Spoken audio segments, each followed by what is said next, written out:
video-video sebelumnya mungkin saya pernah menyebutkan instrumen investasi lain selain dari saham ya. Instrumen apa itu? Ya kalau kalian ingat, saya sering menyebutkan reksadana.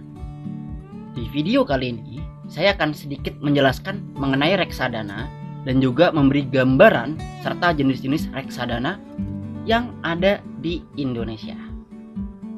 Tapi seperti biasa, sebelum kita membahas, disclaimer terlebih dahulu.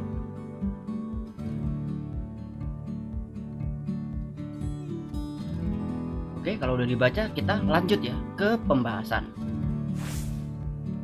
Reksadana. Reksadana intinya tuh adalah wadah untuk menghimpun dana masyarakat yang dikelola oleh badan hukum yang bernama manajer investasi untuk kemudian diinvestasikan ke dalam surat berharga seperti saham, obligasi, dan instrumen pada pasar uang.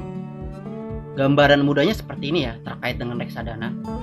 Jadi kita, saya dan Anda sebagai masyarakat ini atau sebagai investor, kita investasi, uangnya itu dihimpun atau dikelola oleh ya tadi itu badan hukum yang bernama manajer investasi. Nah, dana kelolaan tadi dari banyaknya investor dan masyarakat dibelanjakanlah oleh manajer investasi pada instrumen saham, obligasi, atau instrumen pasar uang. Sehingga pada reksadana ini yang pertama dananya besar karena kan dia mengelola dana dari banyak investor ya. Nah, ini umumnya disebut dengan AUM atau Asset Under Management yang dikelola oleh manajer investasi tersebut. Yang kedua, yang ditawarkan tuh apa gitu di reksadana?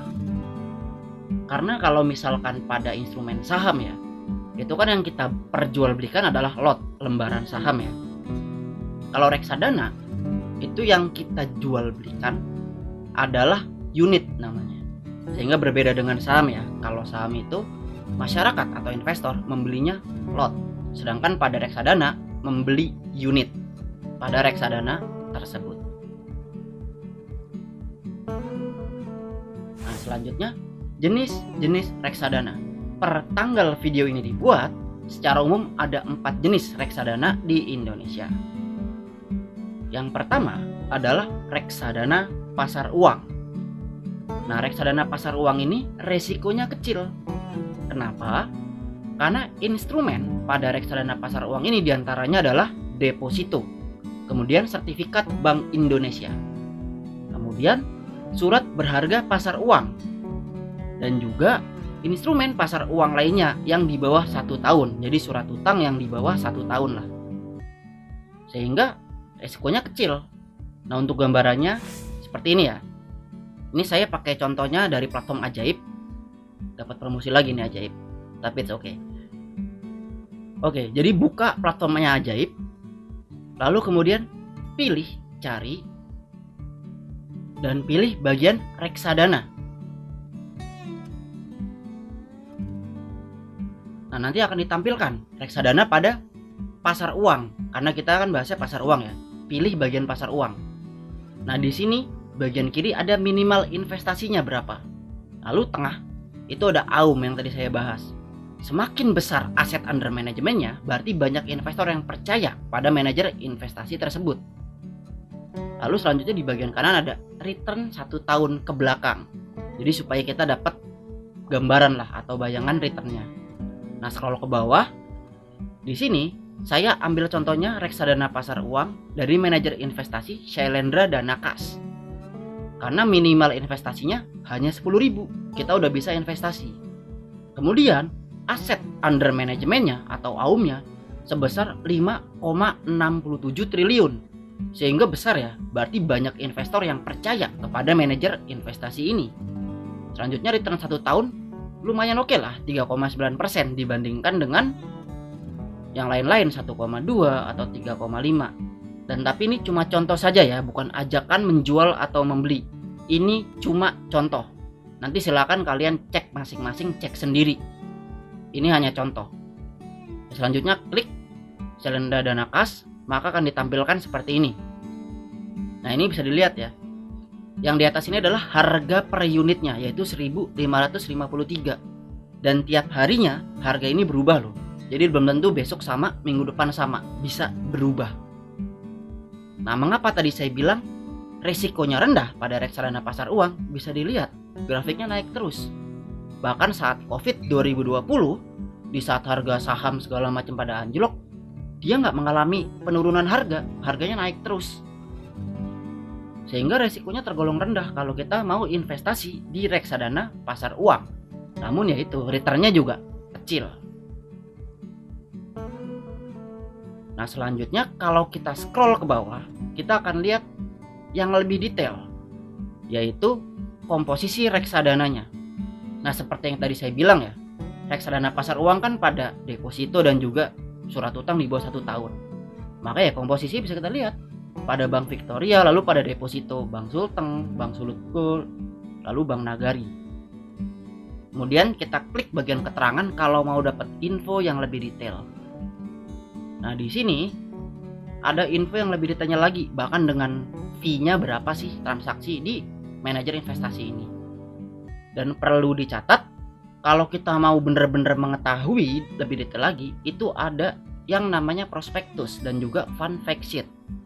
Nah, ini kita lihat ya, supaya kita mengetahui. Ya mudah, diklik aja selengkapnya, nanti di-download prospektusnya, lalu kita bisa buka. Nah, prospektus ini banyak lembarannya, puluhan atau bahkan kadang ratusan. Nah, ini dibaca dan dipelajari supaya kita tahu ini perusahaan apa, badan hukumnya apa, lalu seperti apa prospektusnya, supaya kita nggak beli kucing dalam karung, supaya kita tahu ya manajer investasinya. Kemudian ada yang namanya fund fact sheet. Ini adalah summary atau ringkasan dari manajer investasi tersebut. Ya sama, dibuka, download, bisa kita lihat. Ini adalah ringkasan dari Shailendra Dana Kas ini. Mulai dari kapan berdirinya, lalu summary sejak berdiri, lalu return per 3 bulan, per 6 bulan, per 1 tahun, lalu holdingsnya dia ada di instrumen apa aja, itu ada detail. Jadi kurang lebih seperti itu ya, penjelasan singkat terkait dengan reksadana pasar uang. Nanti bisa dicek sendiri. Selanjutnya kita masuk ke jenis reksadana yang kedua, yaitu reksadana pendapatan tetap. Nah, pada RDPT ini, singkatannya RDPT ya, resikonya itu lumayan. Karena instrumennya adalah obligasi yang di atas 1 tahun. Kemudian juga surat-surat utang yang di atas 1 tahun. Nah, maka dari itu ada istilah pendapatan tetap. Karena asumsinya, harapannya dengan obligasi dan surat utang yang di atas 1 tahun, investor tuh mendapatkan pendapatan tetap dari reksadana ini. Nah, untuk lebih detailnya mari kita buka ya, tampilannya seperti apa. Sama seperti tadi, pilih reksadana, kemudian pilih di bagian pendapatan tetap. Nah, ini nanti di scroll aja ke bawah, dicari-cari. Nah, di sini saya ambil contohnya adalah reksadana pendapatan tetap dari manajer investasi BNI AM Dana Pendapatan Tetap. Sekali lagi ini contoh saja, bukan ajakan jual atau membeli. Contoh supaya bisa ditampilkan aja. Maka kalau kita buka, nah di sini bisa terlihat ya. Saya tadi bilang resikonya lumayan karena bisa dilihat terdapat volatilitas pada RDPT ini. Pada 2020 di bulan Maret April sewaktu Covid sedang menyerang ya. Nah, itu bisa dilihat ada penurunan yang cukup dalam. Jadi pada RDPT ini ada volatilitas. Nah, kita scroll ke bawah. Di sini bisa kita lihat komposisi dari reksadananya tuh apa saja. Ya seperti yang tadi udah saya bahas ya. Yaitu sebagian besar pada obligasi dan surat utang yang di atas 1 tahun. Nah, pada BNI AM ini sebagian besar pada obligasi Republik Indonesia. Selanjutnya kita lihat keterangan supaya lebih detail. Nah, di sini ada nih tingkat resikonya, lalu juga biaya beli dan jual dan juga biaya manajemennya. Lebih detailnya ada di keterangan. Dan lagi-lagi kalau mau lebih lengkap, silakan cek prospektus dan juga fund fact sheet-nya supaya kalian bisa mengetahui lebih dalam terkait manajer investasi pada reksadana tersebut. Oke, seperti itu ya terkait dengan reksadana pendapatan tetap. Kita masuk ke jenis reksadana selanjutnya, yaitu Yang ketiga adalah reksadana saham. Nah, pada reksadana saham ini resikonya tinggi. Ya, karena instrumennya adalah saham. Kita ketahui ya, saham itu kan volatilitasnya tinggi. Dan 80% harus dalam bentuk saham. Jadi kalau sewaktu pasar saham sedang turun atau sedang anjlok, ya udah. Ya, kinerjanya pun akan anjlok reksadana saham ini. Karena 80% harus dalam bentuk saham. Nah, untuk lebih detailnya bisa kita lihat ya. Sama seperti tadi, pilih reksadana, kemudian pilihnya yang saham. Nanti akan ditampilkan banyak manajer investasi. Scroll aja ke bawah, cek lebih banyak. Di sini saya ambil contohnya adalah Panin IDX 30 kelas A. Dan lagi-lagi ini contoh saja, bukan ajakan jual atau membeli ya, cuma contoh. Lalu kita klik manajer investasinya, akan ditampilkan ya. Nah, makanya tadi saya bilang reksadana saham ini resikonya tinggi. Ya bisa dilihat volatilitasnya tuh tinggi sekali pada saham ini. Sewaktu Maret 2020, ya di Maret April lah tahun 2020, harganya anjlok cukup dalam kan. Ya karena mengikuti dengan pasar modal. Kalau memang lagi pasarnya turun anjlok, ya udah reksadananya pun anjlok juga. Karena 80% kan ada pada saham. Lalu kalau kita scroll ke bawah, kita bisa lihat komposisi reksadana dari manajer investasinya. Di sini Panin IDX 30 kelas A sebagian besar ada di saham perbankan, yaitu BRI, Mandiri, BCA, dan juga BNI. Dan selanjutnya ada lagi Astra dan lain-lain. Nah, supaya tahu apa aja sih dan lain-lainnya itu, ya kita bisa cek pada keterangan. Nanti di keterangan ini ada info lebih detailnya. Dan sudah diperingatkan ya, tingkat resikonya itu untuk reksadana saham ini termasuk dalam golongan moderat sampai dengan tinggi. Jadi platform kalian tuh sudah memberitahu. Lalu juga pada platform kalian, kalau MI-nya memasang exit fee, itu ada infonya juga. Nah, untuk Panin IDX ini ada exit fee-nya.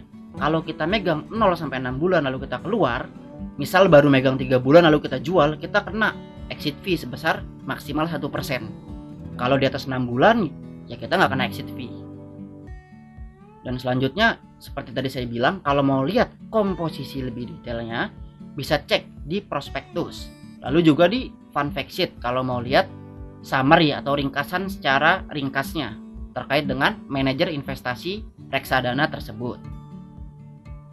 Nah, jadi kurang lebih seperti itu ya penjelasan terkait dengan reksadana saham. Nah, kita masuk ke jenis reksadana selanjutnya yang terakhir, yaitu reksadana campuran. Nah, reksadana campuran ini resikonya juga tinggi. Karena pada reksadana campuran ini, instrumennya itu gabungan. Dia bisa instrumen pasar uang, obligasi, dan juga saham. Lalu ketentuannya adalah pada setiap instrumen itu maksimal 79%. Nah, bisa kita simpulkan ya dari sini bahwa pada reksadana campuran kita sangat menggantungkan kepada manajer investasi. Manajer investasinya itu harus jago, harus lihai. Contohnya aja misalkan saat pasar modal, saat saham sedang turun, ya berarti manajer investasinya harus cepat switch, harus cepat pindah langsung ke deposito atau ke obligasi supaya nggak mengalami kerugian yang dalam. Jadi pada reksadana campuran ini kita sangat bergantung kepada manajer investasi. Kalau dia jago, kalau dia lihai, maka reksadana campuran kita juga akan baik kinerjanya. Nah, kurang lebih seperti itu ya terkait jenis reksadana yang ada di Indonesia. Selanjutnya, dari mana sih keuntungan reksadana? Kita sebagai investor dapat keuntungan dari mana?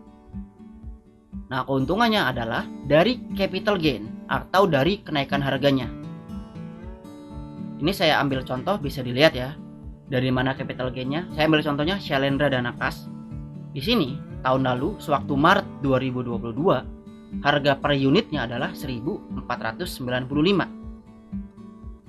Dan 1 tahun kemudian, saat ini di Maret 2023, harga per unitnya adalah 1.553. Sehingga kita dapatkan capital gain atau kenaikan harga sebesar 3,92% dalam waktu 1 tahun. Nah, disinilah keuntungan kita sebagai investor dari reksadana, yaitu dari capital gain. Nah, kurang lebih seperti itu ya penjelasan terkait dengan reksadana secara garis besar atau gambaran mudahnya lah. Ya, biar sekali-sekali kita membahas instrumen investasi lain karena erat kaitannya. Jadi nggak selalu bahas tentang saham. Oke, demikian video kali ini. Jangan lupa dilihat juga video lain terkait apa itu saham dan juga video terkait modal awal investasi saham. Butuh modal berapa sih? Dan juga lihat ya video-video lainnya yang ada di channel ini agar kita paham saham.